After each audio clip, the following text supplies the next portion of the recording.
Salam uşaqlar. Bugünkü mövzu izahımız üçbucaqlar bölməsi olacaq. Digər videomuzda üçbucaqlar bölməsindən bir hissə izah vermişdim və onun testlərində digər o biri videoda 32-yə qədər güvən testindən işləmişdik. İndi isə 33-cü testdən o tərəfə olan, yəni mövzu izahını verəcəm və sonra həmin testləri də işləyəcəyik. Demək, İzah eləyək üçbucağın hündürlüyü, medianı və bir də tən böləni nəyə deyilir? İxtiyari bir üçbucaq çəkirəm. Üçbucağın hündürlüyü nəyə deyilir? Hündürlük qarşı tərəfə çəkilmiş perpendikulyara deyilir. Üçbucağın istənilən bir təpə nöqtəsindən hündürlükləri çəkmək olar. Məsəl üçün, baxın, bu tərəfə də çəkdim. Digər tərəfə də çəkə bilərəm. Digər tərəfə də çəkə bilərəm. Yəni, üçbucağın hər təpəsindən hündürlük, median və tən bölən çəkmək olar. İndi gəldik üçbucağın tən bölənlə. Demək, üçbucağın hündürlüyü nəyə deyildir uşaqlar? Qarşı tərəfə endirilmiş perpendikulyara, yəni bax, qarşı tərəfə endirilmiş perpendikulyara üçbucağın hündürlüyü deyilir və H hərfi ilə işarə olunur. Müxtəlif hərflərlə də işarə eləmək olar. Yəni ki, məsələlərdə cürbəcür işarə olunur. Adətən amma H hərfi ilə işarə olunur. İndi üçbucağın medianını deyək. Üçbucağın medianı qarşı tərəfi yarı bölür. Yəni, qarşı tərəfə çəkilmiş düz xətt üçbucağın qarşı tərəfini tən yarı bölürsə, bu mediandır. Baxın, yəni qarşı tərəfi tən yarı böldü. Bu hissəyə bərabərdir. Hər bir təpədən çəkmək olar. Baxın, orta nöqtəsini tapıram. Baxın, buradan da çəkirəm. Bax, bu da buna bərabərdir. Bunun da orta nöqtəsini tapıram bu tərəfin. Bax, bu da getirdi, bax, buranı tən yarı böldü. Demək, üçbucağın medianı nəyə deyildi? Üçbucağın medianı üçbucağın təpəsindən qarşı tərəfə çəkilmiş, qarşı tərəfin orta nöqtəsi ilə birləşdirilmiş düz xəttə deyildi. İndi keçdik üçbucağın tən bölənlə. Üçbucağın tən böləni. Üçbucağın tən böləni isə bizdə deyirik ki, tən bölən, yəni bucağı tən bölür. Çəkildiyi bucağı tən bölür. Qarşı tərəfdə hara gedir, düşsün. Amma bu bucağı tən bölür. Onda demək, buna deyilir tən bölən. Tən bölən bucağı demək dedik, yarı bölür. Bucaq məsəl üçün 60 dərəcə idi bütün. Onda bunu hansı hissələrə böldüm? 30 dərəcə, 30 dərəcə. 40 dərəcədirsə, böləcək 20, 20. Hər bir təpədən tən böləni çəkmək olar. Burada da bucağı yarı bölür. Burada da yarı bölür. Yəni, hər bir təpədən üçbucağın tən bölənini çəkmək olar. Gəlin, indi bu üçünü bir üçbucaq üzərində göstərək. İstənilən bir üçbucaq çəkirəm. Bu hündürlük. Medianı çəkin birinci, yenə median. Bu da tən bölən. Baxın, bu median oldu, bu hündürlük oldu, hündürlük. Bu oldu tən bölən, bu oldu median. Demək, ixtiyari üçbucaqda çəkilmiş, üçü də bir yerdə çəkilirsə, onda baxın, nə alındı? Hündürlüyün ölçüsü, uzunluğu tən bölən uzunluğundan kiçikdir, o da medianın uzunluğundan kiçikdir. Belə bir yəni qayda almış olduq. İndi gəlin bunların xassələri ilə tanış olaq. Üçbucağın hündürlüyü çəkildikdə necə üçbucaqlar əmələ gətirir? Uşaqlar, baxın, düz bucaqlı üçbucaqlar. Bu 90 dərəcəsə, bu da 90-dır da, qonşudurlar bir-birindən, 180 olmalıdır cəmi. Demək, üçbucaqda çəkilmiş hündürlük 2 dənə, baxın, düzbucaqlı üçbucaq əmələ gətirir. İndi baxaq üçbucağın medianına. Üçbucağın medianları kəsişir. Kəsişdiyi nöqtəni J nöqtəsi ilə, Yunan hərfi J nöqtəsi ilə adlandırıram. Və buna üçbucağın ağırlıq mərkəzi deyilir. Ağırlıq mərkəzi nöqtəsi, yəni üçbucağın bu medianını 2/1 nisbətində bölür.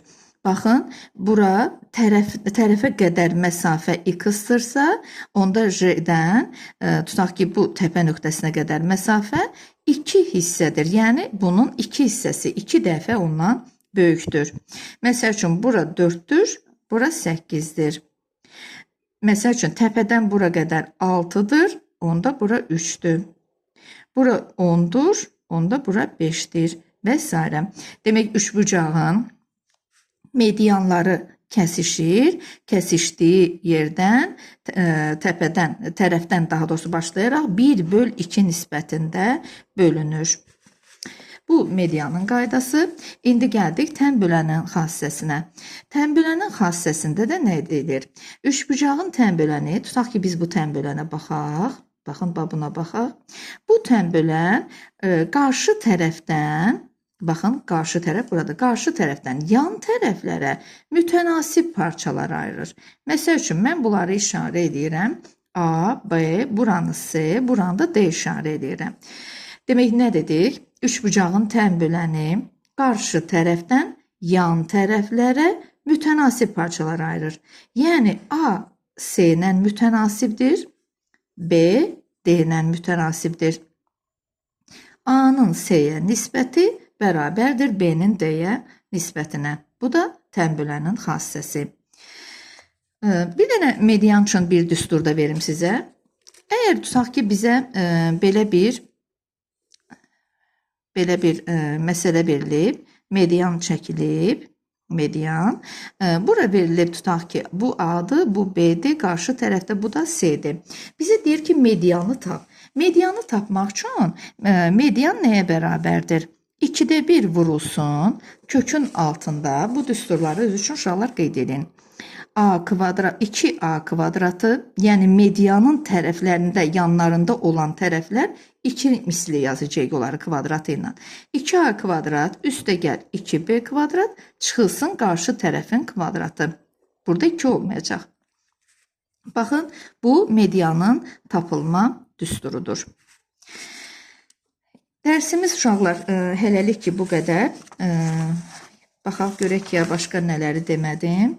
Bir də belə bir qayda deyim sizə, sonra yekunlaşdırarıq. Bir də tutaq ki, belə bir üçbucaq verilib. Baxın, bu üçbucağın, məsəl üçün, tən bölənləri çəkilib. Baxın, tən bölənlər, baxın, burada kəsişir. Baxın, tən bölən işarəsini həmişə nəyə çəkirsə, onun işarəsini mütləq qoyun. Bu tən böləndir. Tən bölənlər bu nöqtədə kəsişir, o nöqtəsi olsun məsəl üçün. Bizdən bu bucağı soruşur. Bizə də tutaq ki, verilib ki, bura 30 dərəcədir. Bura 30 dərəcədir. Digərlərini deyir, özünüz tapın. Buranı da, məsəl üçün, bunu da verək. Burada 40 dərəcədir. Aha, deyir bizə ki, bu bucağı tapın. Bunu tapın. Necə taparıq? Bunu da tapaq, bunu da tapaq. Demək, bura 30-dursa, bu da 30-dur. Bu 40-dırsa, bu da 40-dır. 60, 80, 140. Buranın payına qaldı 40. Onda bura neçə olar? İndi bu da üçbucaqdır. Üçbucağın daxili bucaqların cəmi 180 deyil. 30 deyil, 40, 70. 180-dan da 70-i çıxarıq. Neçə olar? 110 dərəcə. Demək, burada olar 110 dərəcə. Yəni, belə tip məsələlərdə testə düşəcək. Bunları da yaza bilməlisiniz. Bir də düzbucaqlı üçbucağın xassəsini deyəcəm sizə. Düzbucaqlı üçbucağın bir dəfəlik Pifaqor teoremində yəni izah edim. Çünki ona aid məsələlər də var orada. Pifaqor teoremi nə deyilir? Pifaqor teoremi yalnız və yalnız düzbucaqlı üçbucaq üzərində ödənilir. Düzbucağa bitişik tərəflər katetlər adlanır. Bu A olsun, bu B olsun. Bunlar ikisi də katetdir.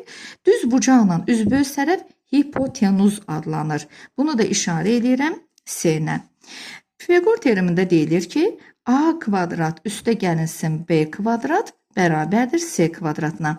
Yəni, katetlərin kvadratlarının cəmi bərabərdir hipotenuzun kvadratına. Məsəl üçün, bura 3-dür, bura 4-dür. C-ni tapmaq lazımdır. 3-ün kvadratı, üstə gəl 4-ün kvadratı, bərabərdir 9 üstə gəlinsin 16, bərabərdir 25. Nəyi tapdıq? S kvadratını tapdıq 25-dir. Nəyin kvadratı 25-dir? 5-in. Demək S 5 imiş. Yəni hipotenuz 5 imiş. Bu da Pifaqor teoremi. Pifaqor teoremi.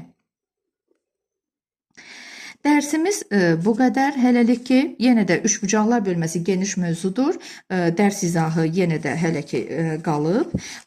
Mən dərsi amma burada yekunlaşdırmaq istəyirəm. Çünki videoların çox uzun olmağını istəmirəm. Hissə-hissə, yəni mövzuları izah edərəm və testlərini də işləyərək. İndi sonra testlərini, yəni paylaşacağam. Həmin bu izah elədiyim hissənin o testlərinə də diqqətlə baxarsınız.